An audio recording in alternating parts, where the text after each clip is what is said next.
Artificial intelligence. There we go. I think they're on couple quick artificial intelligence updates, but very valuable nonetheless. You want to give us this first one, Glenn? Yeah, this is from Yahoo News, mirroring Nextshark. And the headline here is students report that crying during exams activates schools' anti-cheat software. Cool. Oh, okay. Cool. Students in remote classes have taken to social media to protest against some teachers' use of anti-cheating software during exams, with some claiming that crying during exams activates them. In recent years, a growing number of teachers in the U.S. have become dependent on artificial intelligence-based tools to virtually proctor students by monitoring faces and tracking eye movements. Last month, students began to speak out after University of Kentucky professor Joseph Fruhlhaud said in a viral TikTok video that he wouldn't trust professors that use tracking software on students. The post apparently struck a chord among many students who are now criticizing the tool for their alleged drawbacks. You know what's wild is that, when we were in high school, we were just talking about the potentialities of the dangers of a surveillance society, These students are living it, which is nuts. Quote. Yeah, well, and that speaks to the programming nature of school. I mean, this is not a new criticism, but the public school system in America it's not really for education, although education can happen there. Certain type of education. It's mainly to churn out, good, obedient citizens. Yeah.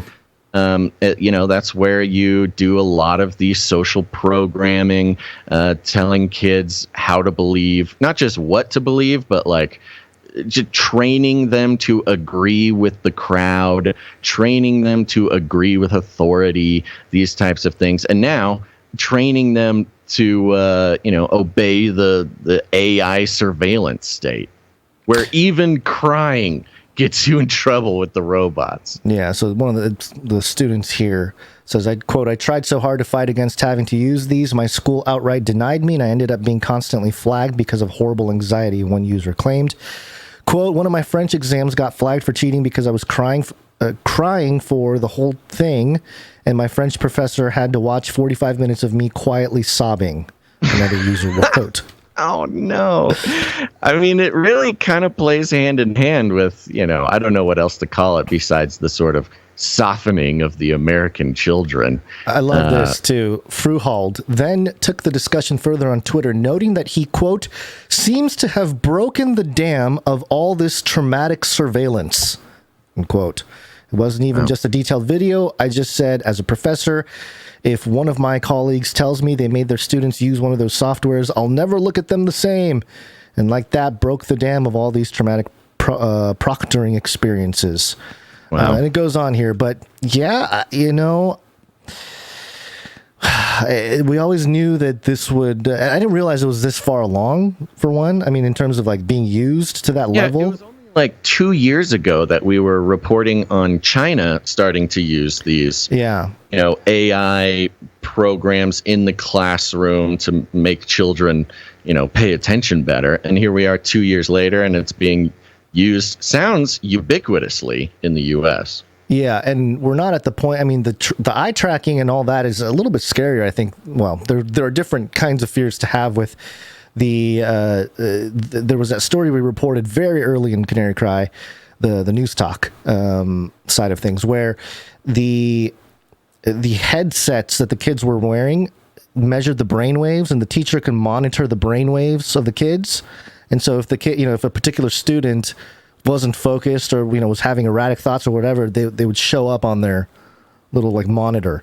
Yeah, brain reading device. Yeah, a little brain reading. So that's even more invasive, but that's sort of the next step here with, kind of. I mean, it's already built in, especially with school over Zoom and stuff. Mm-hmm. Eye tracking and crying. Absolutely. It's all very surveillanceable. Yeah. Well, what do you got? Speaking of which, an update on the Google guy. Oh no, the Google engineer who said their Lambda AI became sentient and then got put on probation or whatever. Yeah, the occultist mystic Christian priest, self-proclaimed. The New York Post has this headline: Google engineer says Christianity helped him understand AI is sentient. Now, What? we're going to go through this, and then I have a theory. A Google engineer who was suspended after he said the company's artificial intelligence chatbot had become sentient says he based the claim on his Christian faith. Blake Lemoine, 41, was placed on paid leave by Google earlier in June after he published excerpts of a conversation with the company's Lambda chatbot that he claimed showed the AI tool had become sentient. Now, Lemoine says that his claims about Lambda come from his experience as a Christian priest and is accusing Google of religious discrimination. Why did they drop Mystic there? Yeah, I don't know. 'Cause it was before it was dropped Mystic Christian priest, which was very specifically pointed out in the original story, and they also dropped occultist. Yeah. I guess being a Christian priest might get you a little bit better PR than saying, Google, you are you're discriminating against my occultism. But if that were the case, he could probably get the Church of Satan to pay for some of his legal bills. Yeah. Anywho, quote, when Lambda claimed to have a soul and then was able to eloquently explain what it meant by that, I was inclined to give it the benefit of the doubt, Lemoine wrote on Twitter late Monday. Quote, who am I to tell God where he can and can't put souls? Wow. Whoa. In a follow-up blog post on Tuesday, Lemoine recounted the conversation with Lambda that led him to believe the chatbot had become a sentient being. We've already gone through all of that. But I thought that was a very interesting position, especially I'm considering our decade of work podcasting, exploring the ideas of AI and robots and sentience and the possible possession of AI and robots, from some sort of spiritual entity taking control or using it as some sort of host. This guy who grew up an evangelical, became a mystic Christian priest, then started studying the occult, and then started working at Google. And guys at Google were calling him Google's conscience, and then put him on paid leave when he said their robot had become sentient. Not only does he believe that it is sentient, but it is revealed now that he may believe that the AI actually has a soul, not just is conscious, but has a soul possibly put there by God, which was a pretty big leap from where we were before, Gons. This seems like the greatest setup of all time. It is the closest mainstream analog to the things that we have been talking about. I mean, you talk about all the crazy stuff that we've explored over the decade of our careers, Gons. And, when COVID hit, of course, that was like, told you so. When the vaccines hit, of course, that was a bit like, told you so. When, everything that's been going on over the past few years has really been a coming of age story for us. Being right about basically everything. But this is another level of that. I mean, you have a mainstream guy who works for the biggest company in the world, getting all of this public attention. And he's not only saying, AI became sentient, which is something that people never thought would happen, but he's saying it could actually have a soul given by God.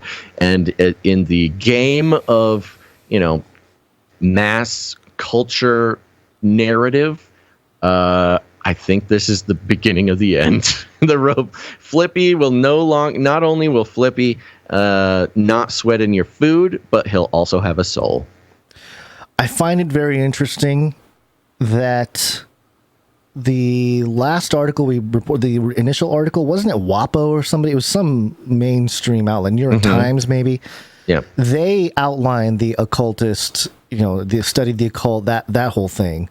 Mystic, they use the words mystic and they use the word occult.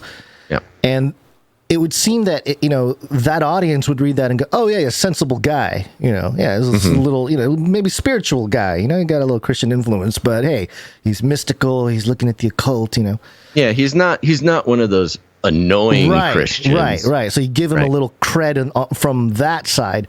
On this article here, the New York Post, which clearly in the last couple of years has championed the conservative narrative, especially with the election thing. At the very least, I know they're a little more center, but sabotaged it. Right.